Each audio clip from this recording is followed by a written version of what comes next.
Hallo und herzlich willkommen beim YouTube-Kanal der V8 Lounge. Schön, dass ihr wieder eingeschaltet habt. Heute zum Ferienbeginn hier in Deutschland mit einem Camping-Spezial. Mal was ganz Besonderes, und zwar ein 1978er Chevy Camper. Und zwar, ich mache mal gerade die Gesichtsverfolgung aus, dann können wir auch auf das Auto zoomen. Es handelt sich hier um einen 1978er Chevy C20, der zum Camper umgebaut wurde. Und zwar hat er einen Campingaufsatz von Hobcap. Und man kann mit dem Wagen ohne Probleme für ein paar Tage campen gehen. Ich gehe mal gerade mit euch ums Auto rum. Hier hinten ist die Türe. Und das Ganze ist eben auf den Pickup aufgesetzt.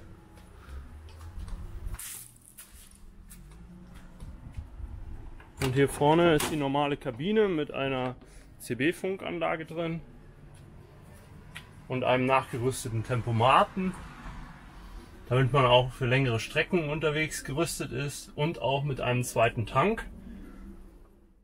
Ja, das Besondere hier an dem Auto ist, der Wagen hat insgesamt erst 57.000 Meilen gelaufen. Das sind gerade mal über 80.000 Kilometer. Und der Wagen ist dadurch auch sehr, sehr gut erhalten. Also er hat noch hier das erste Lenkrad. Die ganzen Armaturen sind ohne Beschädigungen. Auch nichts ist abgegriffen oder sonst wie beschädigt. Die Sicherheitsgurte, das sieht alles noch tipptopp aus. Die ganzen Embleme. Hier vorne auch die Embleme und Türöffner und Fensterkurbeln. Das ist alles noch sehr gut in Schuss. Es ist nichts kaputt oder sonst irgendwie anderweitig beschädigt. Auch hier oben am Dachhimmel ist alles noch da, die Farbe ist noch dran, keine Kratzer. Und dementsprechend, ja, kann man halt sagen, dass das Auto in einem wirklich sehr gut erhaltenen Zustand ist, wenn man das Alter des Fahrzeugs berücksichtigt, eben, dass der Wagen schon seit 1978 auf der Straße ist, aber sehr wenig damit gefahren wurde, beziehungsweise wenn dann eben nur für den kurzen Urlaub halt genommen wurde, aber ansonsten immer trocken gestanden hat und auch gepflegt wurde. Und das sieht man dem Wagen eben auch an. Und die Laufleistung, die ist auch belegbar, und ich habe auch die komplette Dokumentation zu dem Auto. Ja, und ich zeige euch jetzt mal, wie das Camping 1978 so ausgesehen hat und was es da für spezielle Einbauten gibt. Also man hat hier an der Seite einmal, da ist der Stromanschluss für Landstrom. Da kann man eben, wenn man irgendwo am Campingplatz angekommen ist, eben Landstrom nehmen. Hier hinten auch noch der originale Sticker von Hobcap, Don't Go Topless. Hobcap, the finest in truck covers. Auch noch ziemlich schön original. Es gibt hier ein Schloss an der Tür, mit der man die Tür von außen verriegeln kann. Hier auch die typisch amerikanischen Türbeschläge. Die kennt man aus Amerika. Hier an der Tür ist eine kleine Kurbel. Damit kann man die Jalousien öffnen und nach oben fahren. Das Ganze funktioniert auch noch einwandfrei. So, und jetzt werfen wir mal einen Blick ins Innere. Wir haben einmal hier den Einstieg auf das originale Bett vom Truck. Und ja, hier oben noch die originale Klappe, die liegt im hinteren Bereich. Das ist die Tailgate. Die ist auch noch vorhanden. Die wurde jetzt hier abmontiert, damit man hier dieses Top draufsetzen kann.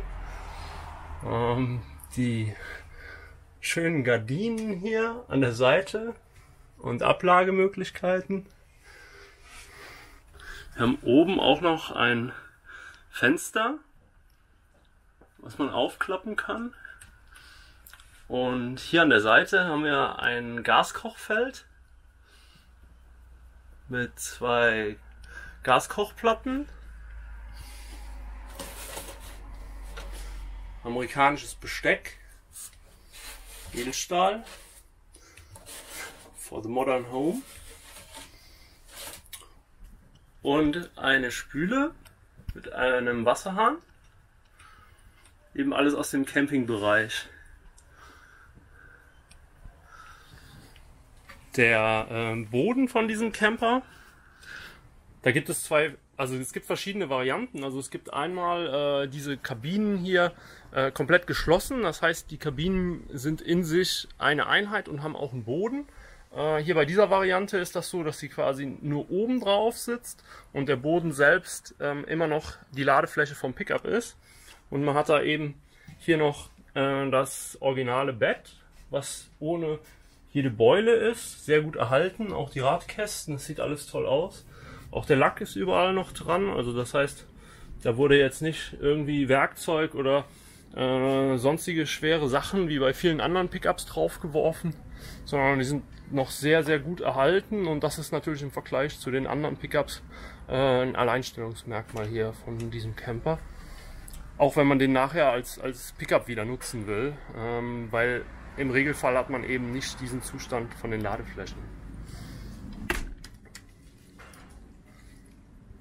Ansonsten ist die Karosserie auch ohne nennenswerte Beulen oder Beschädigungen. Also das heißt, hier ist alles noch in Ordnung. Auch die Stoßleisten und Zierleisten sind alle noch soweit in gutem Zustand und stehen gut da.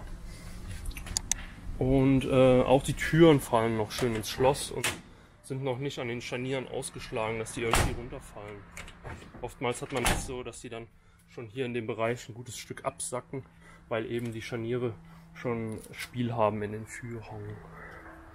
Ja, ich kann euch noch mal einen Blick von unten drunter zeigen. Der Wagen hat wie gesagt einen zweiten zusätzlichen Tank eingebaut, und dadurch hat man eine erhöhte Reichweite.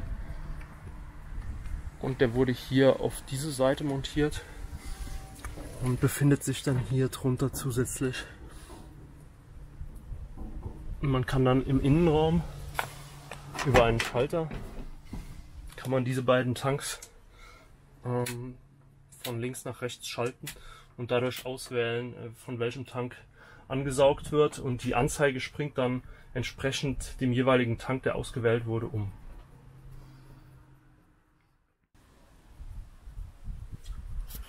Ja, ich gebe euch noch einen kleinen Blick in den Motorraum, und zwar ist der auch ziemlich original erhalten. Es ist wirklich wenig verändert.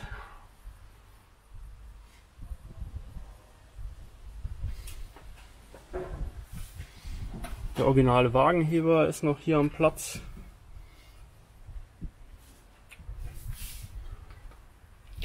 Es wurde ein Tempomat nachgerüstet. Es wurde damals in den 80ern manchmal gemacht.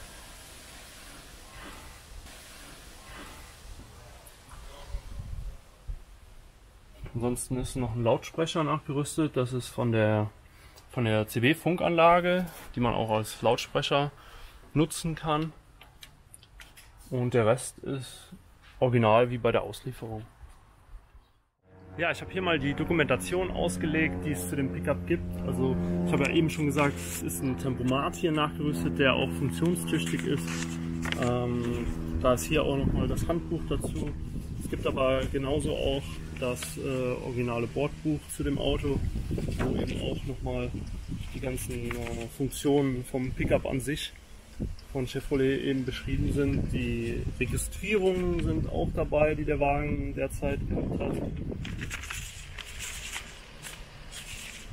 Und eine weitere Chevy Pickup Broschüre mit den Ausstattungsoptionen, die es eben damals so gab, die Motorvarianten. Und noch weitere Doku, die ich aber jetzt nicht näher im Detail erläutern will. Hier noch so ein Wartungsheft, welche Wartungen durchzuführen sind. Ja, alles in allem kann man sagen, dass der Truck in einem echt guten Zustand ist. Ansonsten würde ich mich noch freuen, wenn ihr vielleicht den Kanal abonniert. Dann werdet ihr auch in Zukunft über neue interessante Fahrzeuge aus dieser Ära informiert. Ja, ihr werdet hier in Zukunft häufiger Fahrzeugpräsentationen von Autos aus den späten 60er Jahren, 70er Jahren und frühen 80ern vorfinden.